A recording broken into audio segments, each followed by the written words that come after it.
When the world's most renowned rocket pioneer, Elon Musk, receives two urgent calls at midnight, his life is irrevocably altered. His Mars-bound rocket faces a catastrophic failure, threatening an explosion at tomorrow's launch that could devastate thousands of jobs and his company's future. Simultaneously, his ex-wife clings to life in a hospital after a horrific car accident, and his 3 children desperately need him. For the first time, Elon confronts an unbearable choice: save the company that embodies his dreams or be there for his family. Everyone assumed they knew what the workaholic billionaire would choose, but his decision stunned them all, including himself. What follows reshapes not just one family but potentially humanity's trajectory. Elon Musk rubbed his bleary eyes and glanced at the digital clock on his desk, 11:48 p.m. The SpaceX office was a ghost town, save for him. Everyone else had gone home hours ago. Just a few more calculations, he muttered, sipping lukewarm coffee. Spread before him were blueprints for the Mars mission, a rocket poised to redefine history. It had to be flawless. The computer screen's blue glow cast shadows across his face in the dim office. Through the window, he could see the massive rocket hangar where tomorrow's launch was set. His dream felt tangible, almost within reach. His phone buzzed on the desk. Elon nearly ignored it, probably another reporter chasing a quote about the launch. But something made him answer. "Hello," he said, eyes still on the rocket schematics. "Dad?" The voice was frail, trembling.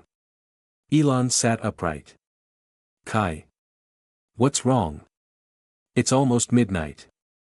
His 15-year-old son rarely called, especially this late. Something was amiss. "It's Mom," Kai said, his voice cracking. "She was in an accident. We're at Memorial Hospital. The doctors say," Kai's voice broke. "They say she might not make it through the night." Elon's heart froze. Tara. Though they divorced 3 years ago, she remained the mother of his children, someone he still cared for deeply. "What happened?" he asked, already standing, grabbing his jacket from the chair. "A truck hit her car on the highway. She's in surgery now. They're trying to stop the bleeding, but," Kai couldn't finish. "Where are Zia and Leo?" Elon asked, thinking of his younger children. "At Grandma's. I didn't want them to see Mom like this. I'm here alone, Dad." The image of his teenage son sitting solitary in a hospital waiting room tightened Elon's chest. "I'm on my way, Kai. Hang in there." Just as he was about to hang up, the office door swung open. His assistant, Javier, stood there, face pale, tie loosened, eyes wide with panic. "Mr. Musk? Emergency." Javier was breathless, as if he'd sprinted up 10 flights of stairs. "The main engine's cooling system on the Mars rocket is failing. Marcus just called from the launch site." Elon froze, phone still pressed to his ear. "What kind of failure?" "The new cooling system we installed yesterday is overheating. If we don't fix it before pre-launch checks at 6 a.m., the whole thing could explode on the pad." "Dad?" Kai's voice came through the receiver. "Are you still there?" Elon felt a weight crash onto his shoulders, his eyes burning. "I'm here, Kai. He looked at Javier, who held a tablet displaying real-time rocket data. Red alerts flashed across the screen. "Trouble. Tell Marcus to shut down the system and switch to backup cooling," Elon told Javier. "That's the issue, sir. The backup's tied to the same circuit. If the primary fails, the backup does too. Marcus says only you know the new design well enough to fix it." Elon closed his eyes. An explosion wouldn't just derail the mission, it could kill 3 astronauts, cripple SpaceX, cost thousands of jobs, and delay the Mars dream by years, maybe decades. "Mr. Musk, the board's already calling," Javier added. "They're threatening to pull funding if this launch fails." "Dad, the doctor wants to talk to you," Kai said through the phone. "Something about Mom's medical history that only you'd know." Elon felt torn in two. His company needed him. His family needed him. Both hung by a thread. "Tell the doctor I'll call back," he told Kai. "5 minutes, I promise." He hung up and turned to Javier. "Show me the cooling system data." Javier handed over the tablet. Elon scanned the numbers, his brilliant mind already dissecting the problem. It was complex, but he'd designed this system. If anyone could fix it, he could. "The issues in the junction between the primary cooling pump and the secondary circuit," he said, pointing to a diagram. "The pressure's too high because the new alloy we used expands more than our models predicted." Javier nodded, furiously typing notes. "Can we fix it remotely?" "Maybe," Elon said. "But someone has to manually override the safety protocols and reprogram the cooling sequence on-site at the launch pad." His phone rang again, Memorial Hospital. Elon stared at it, then at the rocket schematic, his mind racing. Tara might be dying. His kids needed him. But so did his company, his employees, his mission. The phone kept ringing. Javier looked at him expectantly, waiting for orders. "Sir, what do we tell the launch team?" Before Elon could answer, his phone buzzed with a text from Kai, "Dad, please hurry. Mom's getting worse." Another call came through, this time from the SpaceX board chair. Elon's hand hovered over the phone. In that moment, he faced a choice, his family or his company, the people who loved him or the mission that defined him, the present or the future. Tomorrow's Mars rocket launch was the culmination of decades of work and billions of dollars. Failure could collapse everything he'd built. But in the hospital, his son waited alone, and his ex-wife fought for her life. Some things couldn't wait until tomorrow. In the quiet of his office, with rocket models on the shelves watching silently, Elon Musk grappled with the hardest decision of his life. The choice he'd make in the next few minutes would shock everyone who thought they knew him. The clock ticked past midnight. Decision time had arrived. As Elon stood frozen between the ringing phone and critical rocket data, memories flooded his mind. How had it come to this? How had his life narrowed to this impossible choice? He recalled the early days when it all began. 20 years ago, Elon hunched over a cheap desk in a tiny apartment, surrounded by empty pizza boxes and coffee mugs. A much younger Tara walked in, her long brown hair tied back. "Still working?" she asked, setting a fresh coffee cup beside him. "It's 3 a.m. "A couple more hours," Elon promised, eyes glued to his computer. This code could change everything.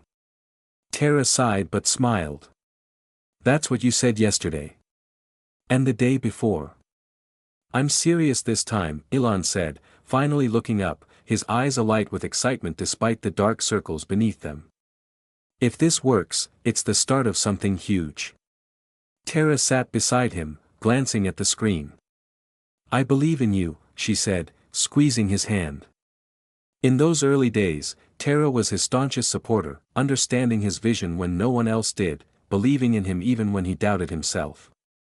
The memory shifted to their first small house. Years later, Elon paced the living room, talking rapidly on the phone about rocket designs while Tara tried to get his attention. "Elon," she whispered, touching his arm. "Elon." Kai took his first steps. Elon held up a finger, still talking. "No, the thrust needs at least 20% more efficiency, or we'll never break orbit." By the time he hung up, Kai was asleep. Elon missed the moment. More memories flashed through his mind. Kai's 5th birthday, where Elon arrived late with a rocket model as a gift. The boy's face lit up when his dad finally appeared. "Dad, look what I built," Kai said, proudly showing a tower of blocks. "That's awesome, buddy," Elon replied, his mind still on the meeting he'd just left. "But check out this rocket. I'll build a real one someday, and we'll go to Mars together." Then Zia was born. Elon was at the hospital but brought his laptop. While Tara slept with their newborn daughter, he sent emails about solar panel efficiency. The memories continued. 6-year-old Zia at her tiny piano, staring at an empty chair where her father was supposed to be. He'd promised to attend her first recital but was called to an urgent investor meeting. When Leo was born, Elon was in China opening a new factory. He first saw his youngest son via video call, the baby's tiny face pixelated on his phone screen. "He has your eyes," Tara said, her voice weary and sad. "I'll be home soon," Elon promised. But soon stretched into weeks. As his companies grew, so did the distance between him and his family, more missed dinners, more birthdays celebrated with rushed video calls, more promises to do better next time. Elon remembered the day Tara finally had enough. He came home at midnight to find her in the dark living room, suitcases by the door. "The kids need a father who's actually there," she said, her voice steady but eyes brimming with tears. "Not someone who sends expensive gifts and shows up for an hour at Christmas." "Everything I do is for them," Elon argued. "I'm building a better future. Mars could save humanity." "They don't need a savior of humanity," Tara replied. "They need a dad who asks about their day and tucks them in at night." The divorce was swift but painful. Tara took the kids, Elon kept his companies. Both thought they'd gotten what they needed. In the years that followed, Elon dove deeper into work. Every breakthrough, every successful launch, every billion added to his fortune, he told himself it was for his children's future. Someday they'd understand. Someday he'd make it right. He made promises to himself. When SpaceX achieved regular orbital flights, he'd spend more time with Kai. When Tesla became the world's most valuable car company, he'd attend Zia's piano recitals. When the first Mars mission succeeded, he'd be there for Leo's first day of school. But those milestones came and went. There was always another goal, another crisis, another reason to stay at the office a little longer. Now, standing in his office with two crises demanding his attention, Elon faced the truth. For 20 years, he'd made the same choice: work over family, future over present, convincing himself each time it was temporary, that he'd balance the scales someday. But that someday never came. There was only now. His son waited alone in a hospital, his ex-wife fought for her life, and his company teetered on the edge of disaster. Elon's gaze fell on a photo on his desk, a rare moment from last year when all three kids visited the SpaceX factory. Kai stood tall and serious, a younger version of his father. Zia had her mother's smile but Elon's determined eyes. Little Leo clung to his sister's hand, shyly eyeing the camera. They deserved better from him. They always had. The phone rang again, Memorial Hospital.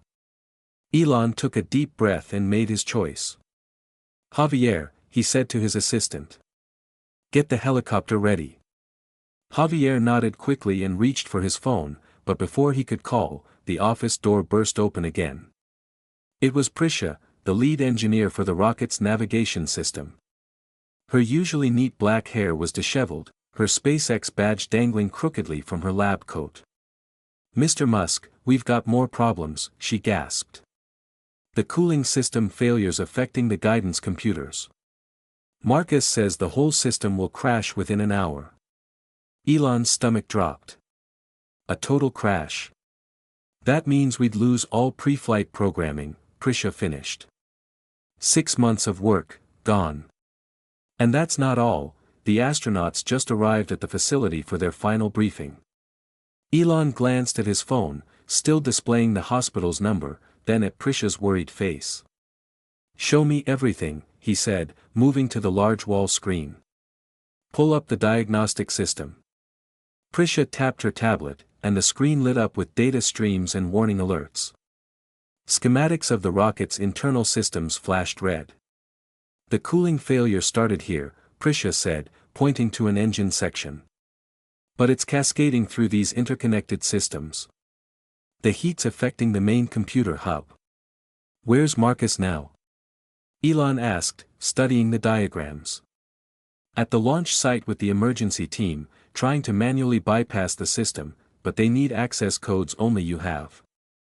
Elon ran a hand through his hair.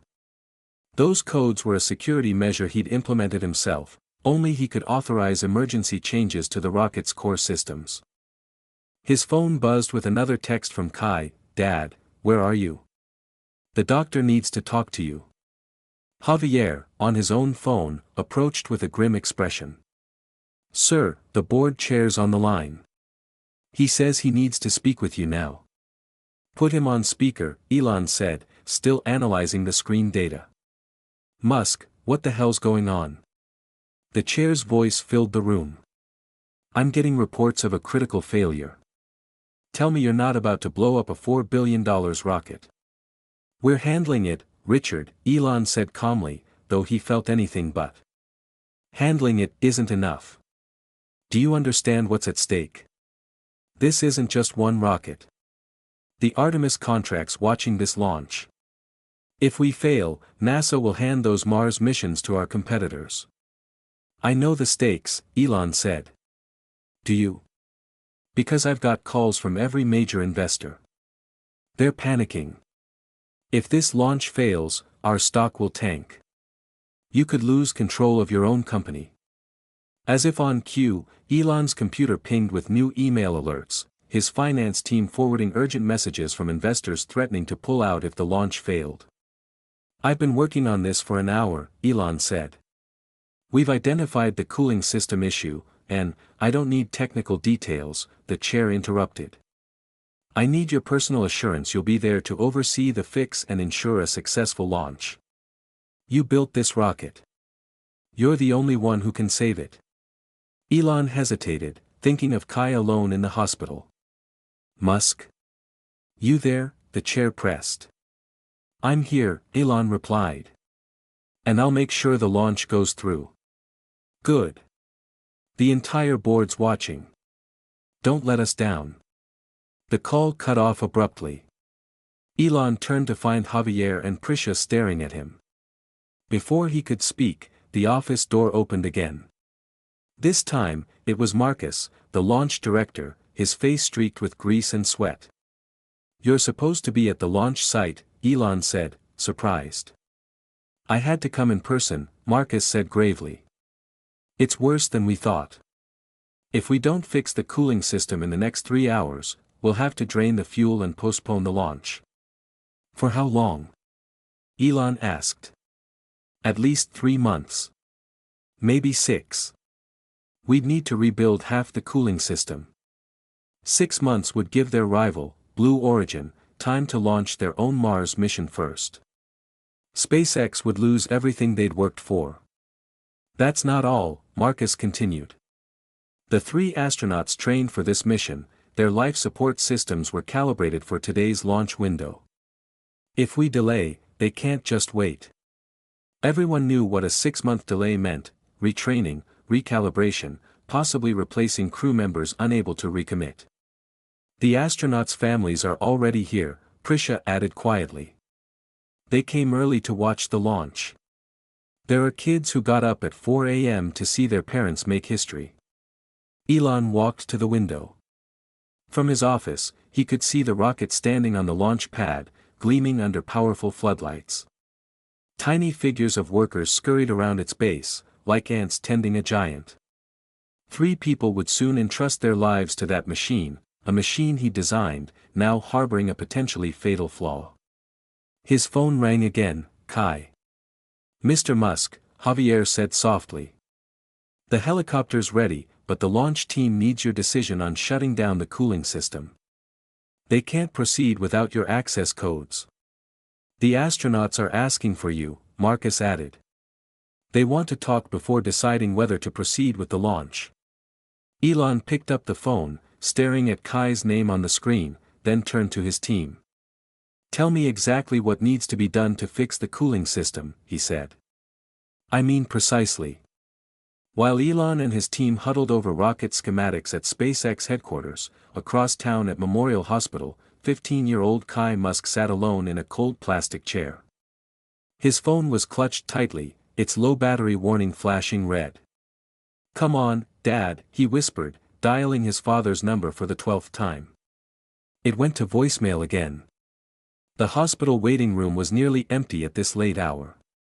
A janitor mopped the floor in slow circles. A TV on the wall played muted news about tomorrow's SpaceX launch. The company logo flashing on screen.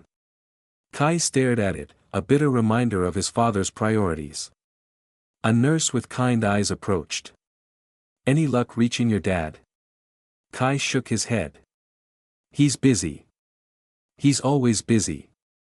The nurse placed a gentle hand on his shoulder. "The doctor needs to talk to someone in the family about your mom's medical history. Is there anyone else we can call?"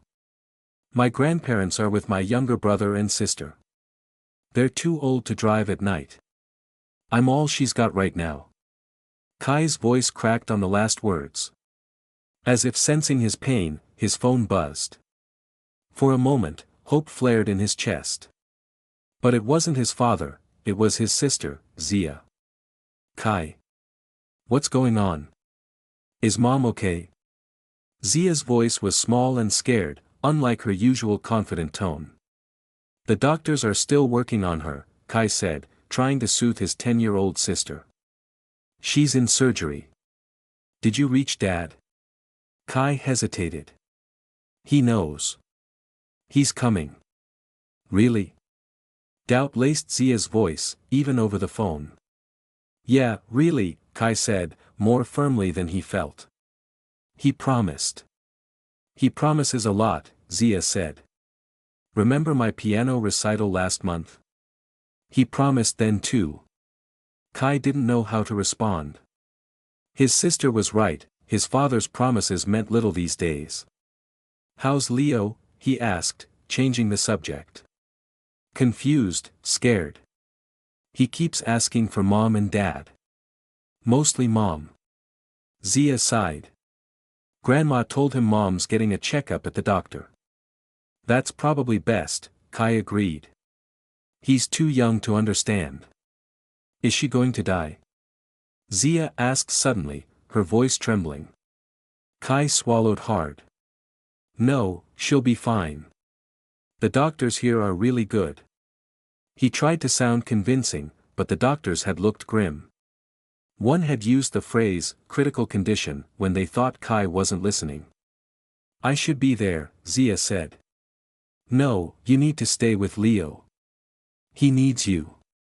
Just then, a doctor in a blue scrub approached. "You're Elon Musk's son."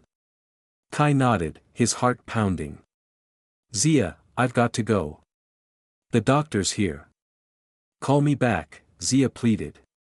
Kai hung up. The doctor had deep lines around his eyes from too many long shifts. "We've stabilized your mom for now, but she's lost a lot of blood. We need to do another surgery immediately." "Okay," Kai said. "Do whatever you have to. It's not that simple. Your mom has a rare blood type, and our supply is limited. We need to know if there's any family history of bleeding disorders before we proceed." Kai felt helpless. "I don't know. My dad would know." "We really need to speak with him," the doctor said. "Soon." "I'm trying to reach him," Kai said, frustration creeping. This concludes our narrative journey. I trust you found this gripping saga of intrigue, cutting-edge innovation, and astonishing discoveries captivating. From where are you tuning in today? I'm curious to learn which corner of the globe this tale has touched. If this escapade held your interest, please give this video a thumbs up and consider subscribing to the channel for a steady stream of compelling, mind-expanding stories just like this one. Fresh material is posted frequently, ensuring you're always in the loop for the newest spellbinding adventures. Be sure to pass this video along to your loved ones and friends. It's a great way to share positivity and insight while expanding our circle of story enthusiasts. Your encouragement is invaluable. Thank you for joining me, and I look forward to welcoming you back for the next tale.